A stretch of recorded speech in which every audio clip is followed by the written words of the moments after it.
बिस्मिल्लाहिर्रहमानिर्रहीम। अस्सलाम वालेकुम। मैं हूं आपका टीचर जवाद अहमद। जे ग्राफिक्स में एक नई वीडियो के साथ आपको वेलकम करते हैं।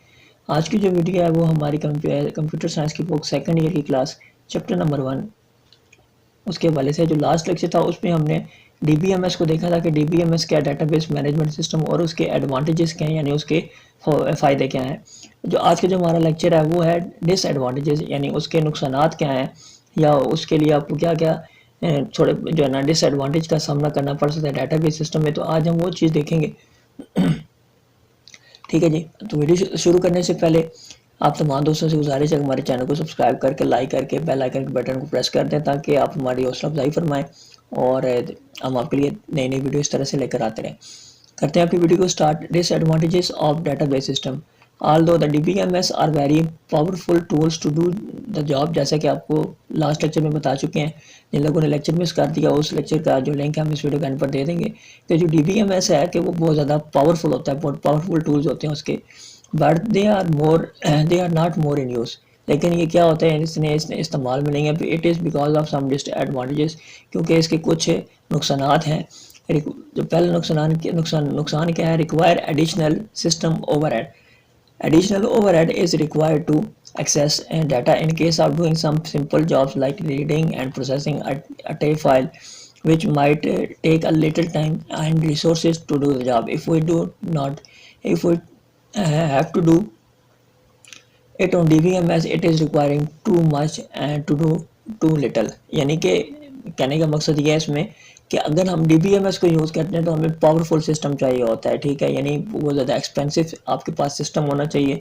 फिर उसकी जो स्पेसिफिकेशन है वो भी ज़्यादा हाई होनी चाहिए। यानी अगर हम कुछ सिंपल सी बुक लिखना चाहिए, बुक पढ़ना जाए, तो हम नॉर्मल से कंप्यूटर पर भी हम कर सकते हैं, यानी जो ज़्यादा एक्सपेंसिव नहीं है। ठीक है, यानी जो लोग जो है ना अफोर्ड नहीं कर सकते ज़्यादा एक्सपेंसिव चीज़, तो आप नॉर्मल से कंप्यूटर पर भी इसको कर सकते हैं। लेकिन अगर आपने DBMS इस्तेमाल करना है, DBMS सॉफ्टवेयर, तो आप लोगों को क्या चाहिए था, आपको एक स्पेसिफिक इसका लिए सिस्टम होता है जिसकी स्पेसिफिकेशन भी बहुत ज़्यादा हैवी होती है और उसके तमाम जो फीचर्स होते हैं वो भी ज़्यादा इसके हैवी होते हैं, यानी हैवी मीन्स एक्सपेंसिव होते हैं। तो आपको इसके लिए जो है ना आपको एक्सपेंस इसका ज़्यादा है DBMS का। Additional training required for the training of staff. Application programmers require a sort of precise training to code efficient program that will run under a DBMS. There is a possibility that inadequate training or experience of application developed staff will lead the creation of grossly inefficient database calls. Quite often the problem might not be found until the program reaches production status. The typical example is that of using proper and improper indexes of accessing the database. मकसद ये है कहने का कि इसमें कह रहे हैं कि जो DBMS का जो हमारा सॉफ्टवेयर होता है ये हर इंसान यूज़ नहीं कर सकता। ठीक है, यानी कि इसके जो फीचर्स हैं और इसका यूज़ जो वे ऑफ यूज़ है बहुत ज़्यादा मुश्किल है। तो इसके लिए जो आपने जिन पर्सन को ऑथराइज़ करना है उनकी प्रॉपर ट्रेनिंग होती है, उनको प्रॉपर जो है ना उसकी क्लास ली जाती है, उनको समझाया जाता है कि आपने किस तरह से कोई चीज़ ऐड करनी है, डिलीट करनी है, अपडेट करनी है, या जो भी आप इस पर अपना जो ऑपरेशन है वो करना चाहते हैं, तो आप इस पर करने के लिए आपको बाकायदा ट्रेनिंग की ज़रूरत होती है। ठीक है, तो नॉर्मल बंदा इसको अप्रोच नहीं कर सकता, नॉर्मल बंदा DBMS को क्या कर सकता है, रन नहीं कर सकता। ठीक है, तो इसके लिए हमें एक प्रॉपर ट्रेनिंग की ज़रूरत होती है, जो आपका जो प्रोग्रामर है जिससे बनाया होता है उससे आपने ट्रेनिंग लेते हैं, उसकी कोड की एफिशिएंसी देखते हैं, कोड किस तरह से इस्तेमाल करना है, कैसे नहीं इस्तेमाल करना, तो ये चीज़ आपने लाजमी करनी होती है। वरना जो नॉर्मल बंदा है जिसने जस्ट एक कंप्यूटर को इस्तेमाल करना सीखा है, कंप्यूटर को किस तरह ऑन करना है, अगर कोई चीज़ लिखनी है कैसे लिखनी है, तो वो जस्ट ये कर सकते हैं। लेकिन जो DBMS है उसको ऑपरेट करने के लिए मुकम्मल ट्रेनिंग की ज़रूरत पड़ती है। ठीक है, उसके बाद नेक्स्ट है problems can multiply in selecting A wrong type of DBase environment. A later change in structure forced by changing environments can be costly in terms of conversion and testing of existing program. A radical database system are particularly more sensitive than network or relational system toward this kind of problem, and implementing changes cost a great deal. On the other hand, doing these changes on relational database are fairly easy and less costly. कि जो problems होती हैं उसको जो solve करने का जो तरीका है वो जो रिलेशनल डाटाबेस सिस्टम होता है, यानी नॉर्मल जो होता है जिस तरह हम इस्तेमाल करते हैं, नॉर्मल जो घरों में इस्तेमाल होता है या जो ऑफिस में जिनमें DBMS नहीं है, तो उनकी जो अगर प्रॉब्लम आ जाती है तो फिर वो हम जो एक थोड़ा वेल नोन बंदा है, ठीक है, अब वो भी उसको सॉल्व कर सकता है। लेकिन जो DBMS की जो अगर कोई प्रॉब्लम आ जाती है या उसकी कोई रॉन्ग सिलेक्शन हो जाती है, आप रॉन्ग सिलेक्शन कर देते हैं, तो फिर उसको सॉल्व करने के लिए भी एक हाई क्वालिफाइड बंदा चाहिए होता है जिसने DBMS को पढ़ा हो बाकायदा, उसको देखा हो या उसको सीखा हो सही मुकम्मल तौर पर, इसलिए तब वही बंदा इसको सॉल्व कर सकता है, ठीक है।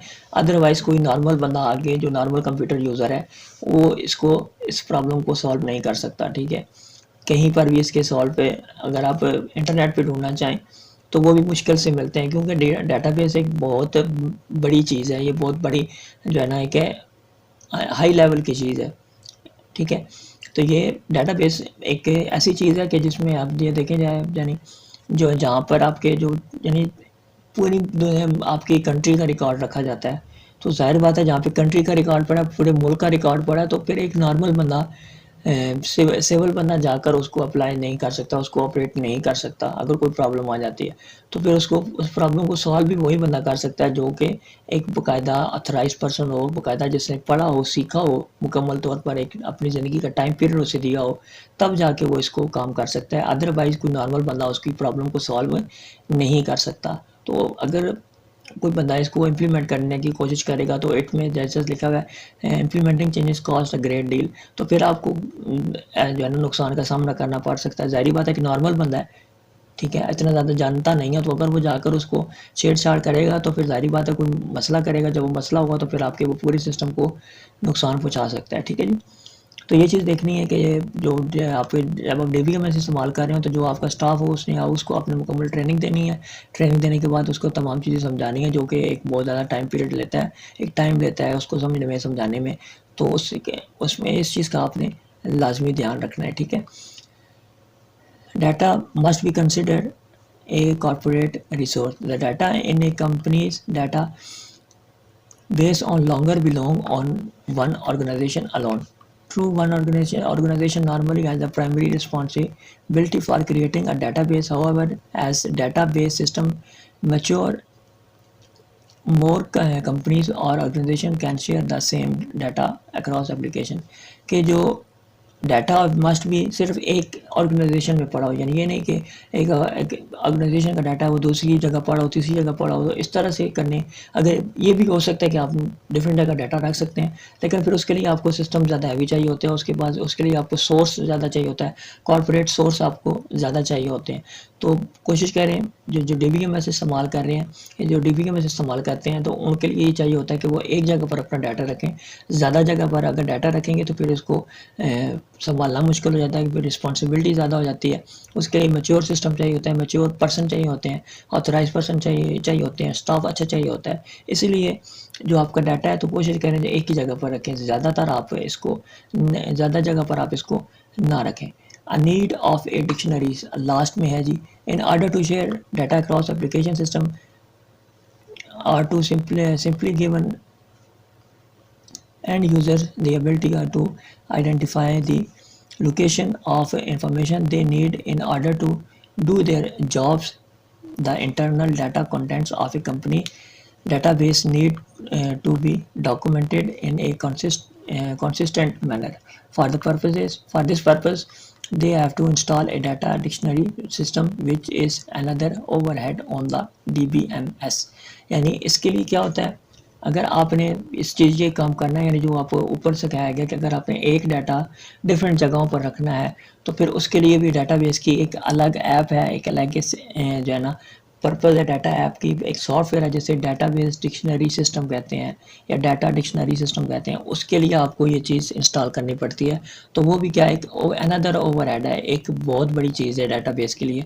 यानी डाटाबेस तो एक खुद बहुत बड़ी चीज़ है ही, लेकिन अगर आपने एक डाटा 2-3 जगह पर सेव करके रखना है तो फिर उसके लिए आपको डाटा डिक्शनरी की ज़रूरत पड़ती है, जिसे डाटा डिक्शनरी सिस्टम कहते हैं, वो अगर आपके पास है तो तब आप एक जगह से एक से ज़्यादा जगहों पर अपना डाटा को सेव कर सकते हैं, ठीक है। अदरवाइज़ वो भी आप नहीं कर सकते।